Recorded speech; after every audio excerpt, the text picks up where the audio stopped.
Hey, this is your boy the Duck coming at you with another gun review. Been a while since we've done one of these. So today we're gonna have a pretty interesting firearm. I'm gonna be very honest with you. Out the gate, I'm gonna tell you right now, this gun was a huge letdown for me. But we're gonna talk about it, we'll go through it. You know, I'm so spoiled with my nice high-end 1911s these days that I'll be honest with you, this was a gun that I really wanted to like, but I just couldn't. As much as I wanted to, as much as I tried, I just couldn't. So what gun is that? This bad boy right here, the FNX 45. She is unloaded for all you little safety Nazis out there. All right, the FNX 45 from FN. This is the tactical model. Again, this was a gun I just wanted to like so much. I've been a Glock guy for years. I've recently gone over to the 1911 game.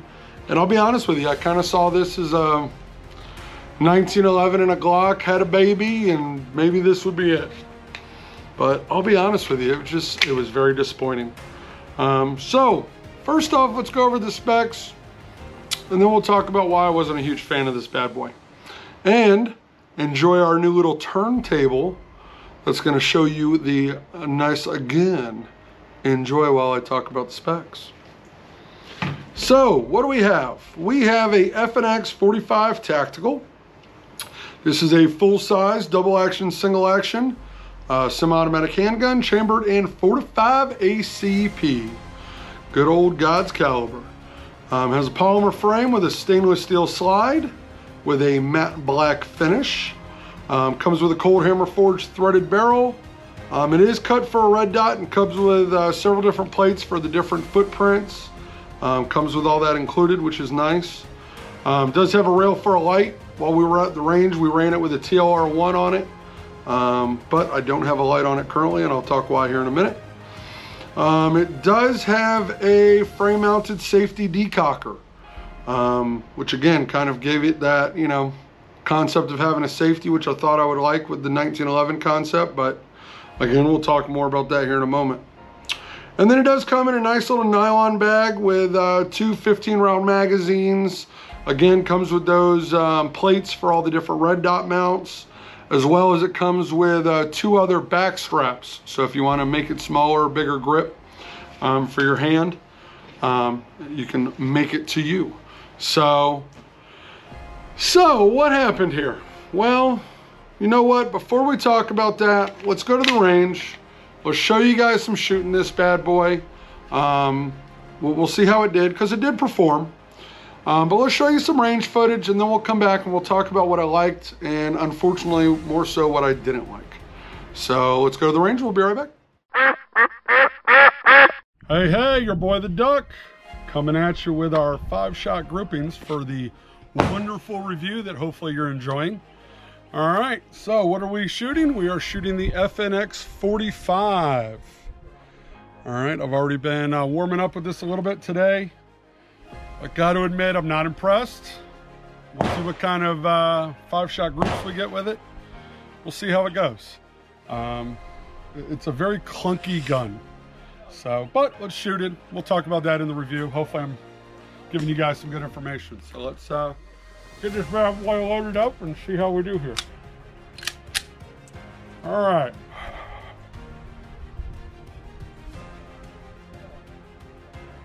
Oh, thought I had the safety off, but I did not. Here's what it is.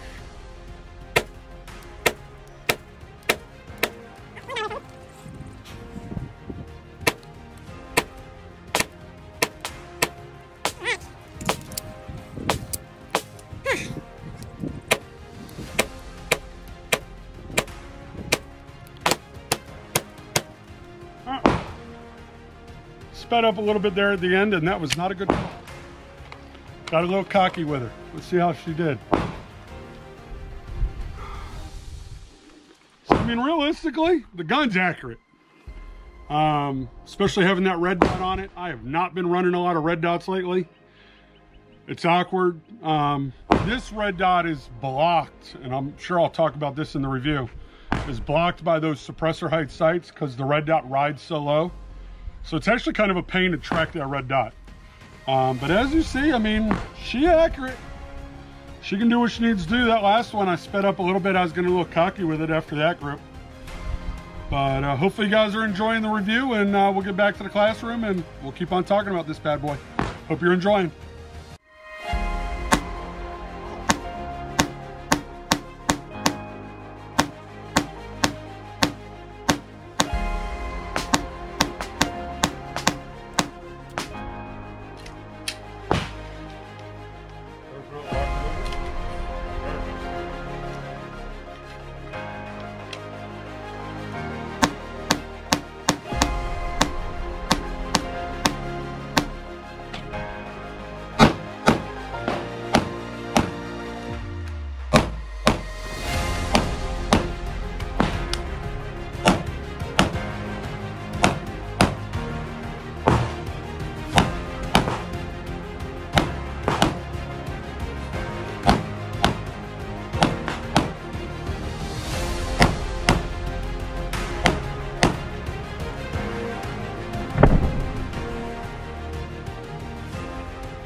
Welcome back, welcome back. So as you can see, this thing did perform okay at the range. It did pretty good.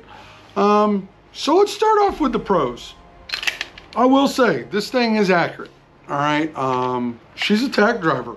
Again, shooting 45, it's got a little bit more oomph to it, but it is very accurate. I had no problem with accuracy with this thing once I got into that single action trigger.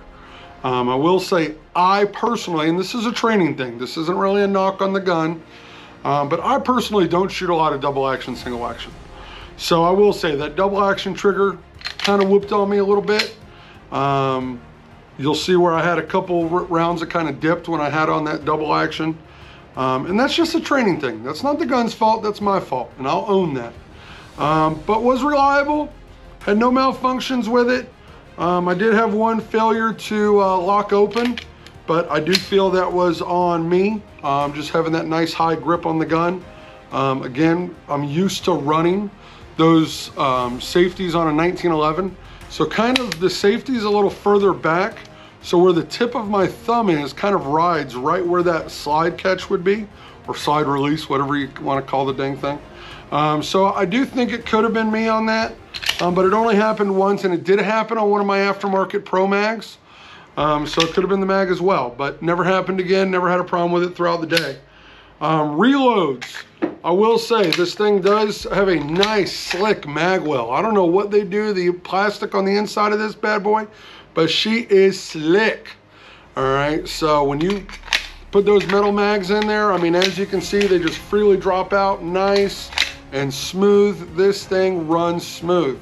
And honestly, the trigger on this thing is nice. So we'll decock it down to a single action or a double action. So it has, you know, you instantly get a little bit of that resistance, and then you start rolling through that pressure of that double action. Brakes nice. Obviously then the gun will run. Well, let's go ahead and let the slide go forward. And as you can see, the reset on it, a little long, but very pronounced.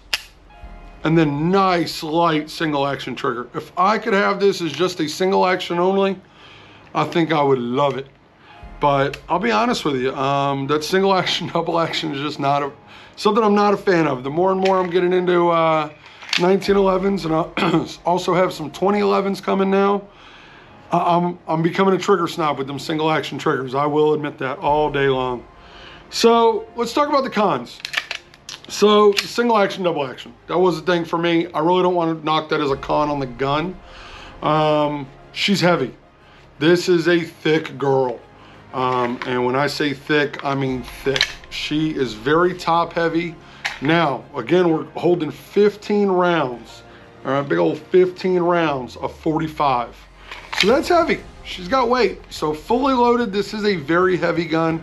I don't have a scale. I didn't measure it, whatever. But it is a heavy gun.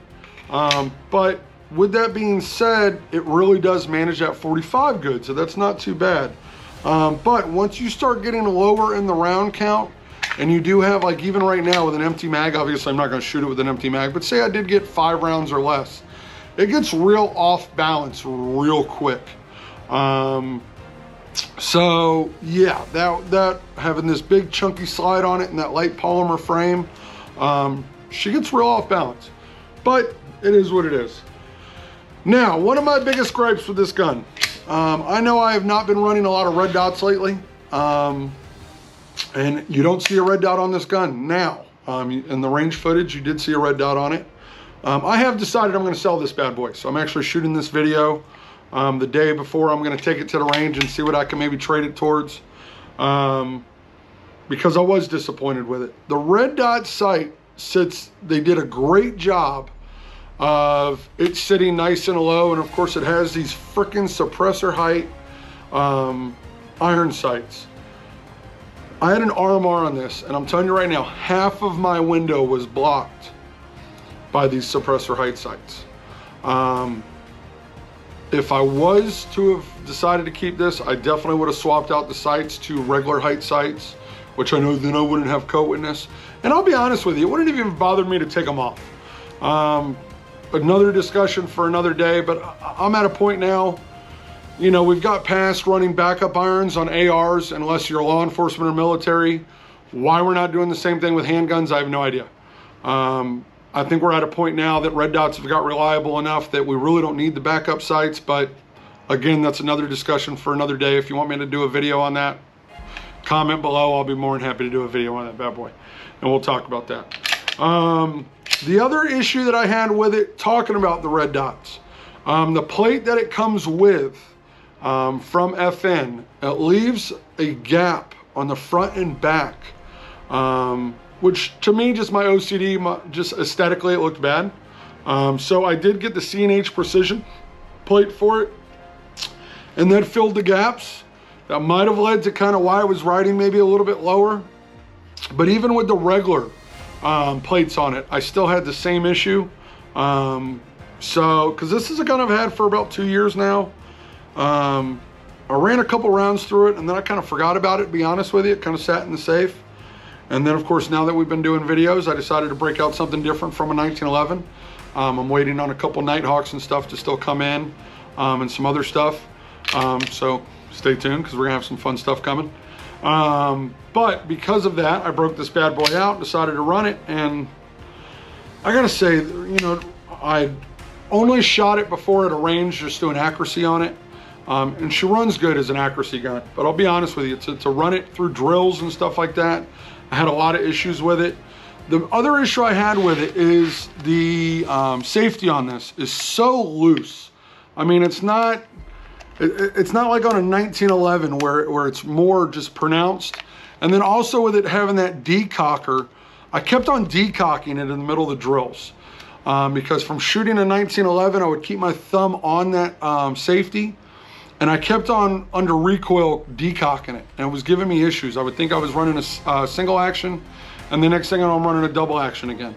So that was another issue I had with it. But I will say, if you enjoy double action, single action guns, this is a great gun. She's a big girl. She got booty on her. But reality of it is she is thick, but she ran great. She shoots good, very, very accurate. For me personally, the more I'm getting into 1911s and 2011s and I'm going down that road, I honestly I don't have a place for this gun in my collection. I can't find a use for it because while yes, I do jump around a lot of different guns, to me, the double action, single action is just so far from the single action only. And even my Glocks, my striker fireds and stuff like that, which maybe we'll start doing some more videos on Glocks too.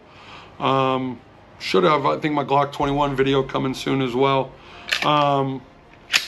You know, it just, I can't find a place for this gun, and I want to love it so bad. It's quality, it runs good, it had great accuracy, but just for me personally, from how I train and things I shoot, I just really did have a lot of issues with this gun. So take that for what it's worth. Again, I don't want to say don't buy this gun. Just understand it's something that if you're used to running Glocks, especially if you've been on the 2011 game, it's a big difference to shoot. which obviously is by design. It's a single action, double action. It just is what it is. And for those of you that don't know what single action, double action is, I apologize. I should have explained this earlier in the video. So my first trigger press is gonna be that long, heavy trigger press to make that hammer run all the way. And then from then on, when the gun recoils, it's gonna cock the hammer for you. So now you'll notice your trigger press is a nice short, easier trigger press. So double action for the first press, single action for every shot from then on. Again, this was something that's kind of old school. You know, it's real popular in the Berettas, obviously. To me, it was kind of a solution for a problem that wasn't the right solution. Talk about that in my classes. Finger off the trigger.